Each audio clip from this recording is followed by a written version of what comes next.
If I can save myself, I don't need a savior. Now look at the cross too.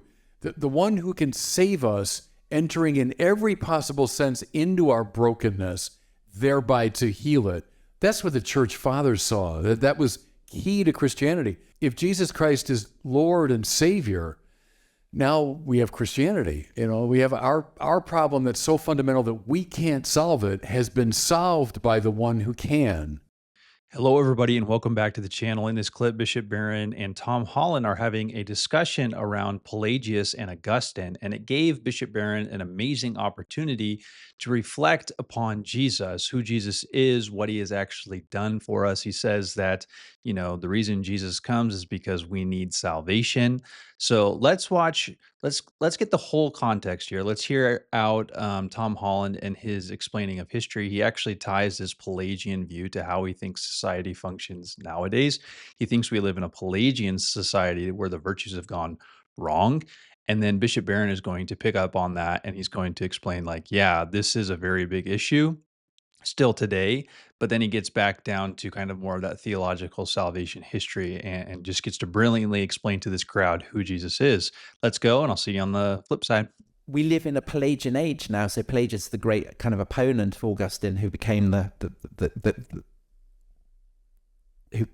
I guess Augustine is the figure who for Catholic and Protestant theologians alike stands behind them when they have talked about the doctrine of original sin. Augustine has been repudiated, it seems to me, since the 60s. Pelagius has been enshrined, even though lots of people wouldn't necessarily think of it in those terms. But I think to an extent we live with the corollary of that, because actually the great thing about the doctrine of original sin, more than anything else, is that it's democratic. All of us share in it. And as the bishop suggested, the notion that perfectibility is possible is dangerous, because it implies that if you don't become perfect, then it's your fault. And I think that the sense of those who are possessed by a desire to make the world better, which is the most admirable instinct and has been one that generations and generations of people in the Christian West have always had, that instinct is now combined with a sense of contempt for those who define themselves as virtuous tend to feel for those who have been left behind.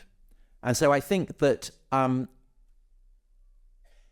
paradox of those who are simultaneously radically anti-Christian, anti the doctrine of free sin, and who see themselves as virtuous, they are actually becoming the kind of parody of a malevolent Christian that they feel that they're opposing. Even the most, every Christian, even the most saintly, has to know that he or she is fallen, and therefore has to feel compassion with the sinner. But if you feel that someone can wash him or herself clean of sin, then you're entitled to feel contempt for the sinner. Why haven't they made themselves better? And that's where you start to get really, really vicious virtue spirals. So you see that happening in some areas of culture where you're seeing certain types of ideology that almost say, now we know the truth, we are in the light, and everyone else has essentially... I think contemporary culture seems like nothing but a kind of, a great spiraling of endless virtue. Quick response spirals. To that, Bishop Barron, and then we'll go to some of these questions. Well, the struggle between Pelagius and Augustine is one of the most titanic in the history of theology, and everything hinged upon it. If Pelagius had won, and indeed in many ways he has today, but if he had won, Christianity is over, because we're a salvation religion. If I can save myself, I don't need a savior. And then Jesus devolves into being a moral archetype of some kind. But why not Oprah? Why not anybody else could be a moral archetype? So if I can make myself better by, just putting my shoulder to the plow and so on, but if I'm broken in some fundamental way, again, like someone who's, let's say, born addicted to a drug, you can't say, I'm going to will my way out of this. No, you're fundamentally compromised in such a way that you need something from outside the broken system itself, right, to save you. Hence, by the way, everybody, why Jesus is both fully human and fully divine again. If he's simply human, okay, he's our brother and our friend and all those good things, but then he's as broken as we are. And he might be inspiring and he might be this and that, but he's not going to save us. If he's divine, he comes from outside the broken system in some very fundamental way, but enters into the broken system. Now look at the cross too. The one who can save us, entering in every possible sense into our brokenness, thereby to heal it. That's what the church fathers saw. That was key to Christianity. If you take, say, original sin, as we've been describing it, out of the equation, that whole thing falls apart. And you get the Jesus that we get today, which is our friend, our brother, our moral exemplar. Well, okay, then he's like, anybody else. He's like a Sufi mystic or like any other wisdom figure. But then the heck with him. Then there are 1,000 gurus out there I could follow. But if Jesus Christ is Lord and Savior, now we have Christianity. We have our problem that's so fundamental that we can't solve it has been solved by the one who can, So it much hinges on that Pelagius-Augustine debate. All right, so let's just conclude here by reflecting a little bit upon what these two speakers are saying, especially Bishop Barron. Firstly, notice Bishop Barron says that if Jesus Christ is Lord and Savior, we have Christianity. That sounds very similar to what I often say, that Christianity is Christ, and without Christ, there is no Christianity. We must perceive that Christ is central to Christianity. He is central to everything, and if we miss that, we're missing the entire shebang, if I can say it in that way. You might have been listening to Tom Holland, and I'll start by trying to explain what I think he's saying and why I think it's important or maybe not important, and also Bishop Barron as well. So, what I think Tom Holland is offering here is something of a paradox. He talks about the 1960s, and oftentimes when we think about the 1960s, we think of a time of great liberation, sexual liberation. Sin is freed, and it becomes almost a positive within our culture to be able to live a sinful, licentious lifestyle. But he's offering a paradox because he's saying, regardless, even if that is your perception of what's on in society, kind of in a Chestertonian way, he's basically saying it's actually because it's become more Pelagian, that has actually produced the fruit of that freeness, of that licentiousness, has actually produced a more Pelagian lifestyle. And I think he's referencing more towards the people within the church. And basically, what he's saying is that as a society got more sinful, our doctrine of original sin, as put forth by Augustine, went by the wayside as Christians began to see themselves as more virtuous than their sinful, licentious, hippie, psychedelic taking neighbors. And I guess the irony is that in perceiving the society in that way, it actually produced within the inner Christian community um, the type of Christian that no Christian would ever want to be, namely a judgmental Christian, namely a Christian that was quote unquote virtuous, but didn't see its virtuous, but didn't see its sinfulness, and therefore became the type of Christian that no one wants to be, a faithless type of Christian. So hopefully you can see kind of the paradox. Do I think that that is necessarily the case? I think it's an interesting take. I think in it could definitely be the case. It definitely could be true.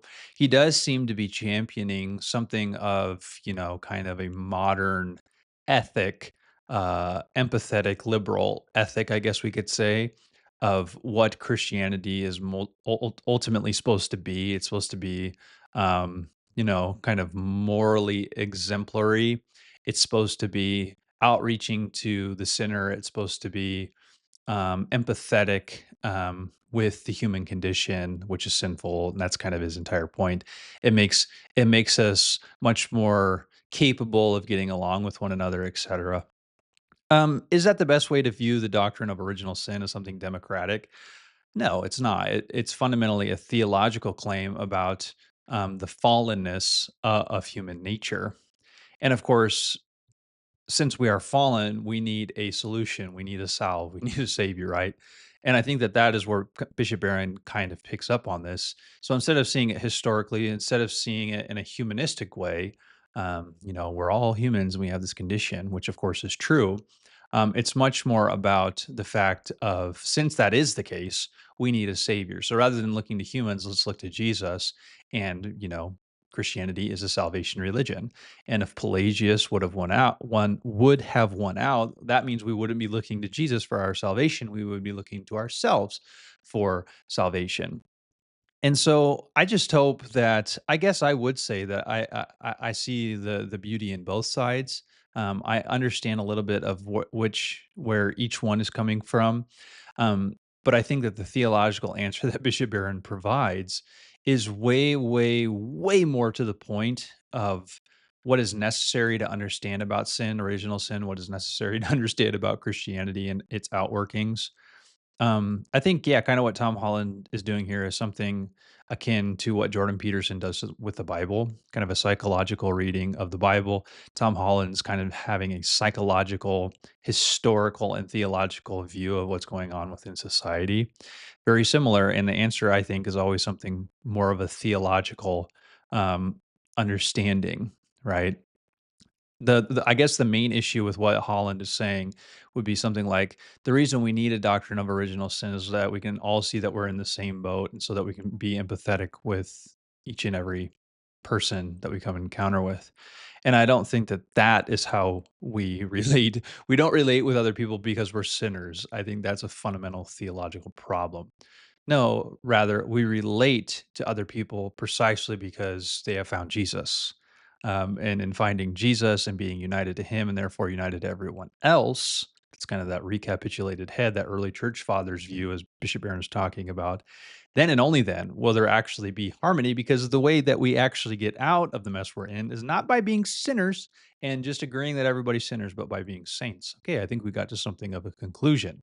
All right, that's all I have for this video. Please be sure to like and subscribe. Remember that Christianity is Christ, and without him, there is no Christianity. See you in the next one. Peace.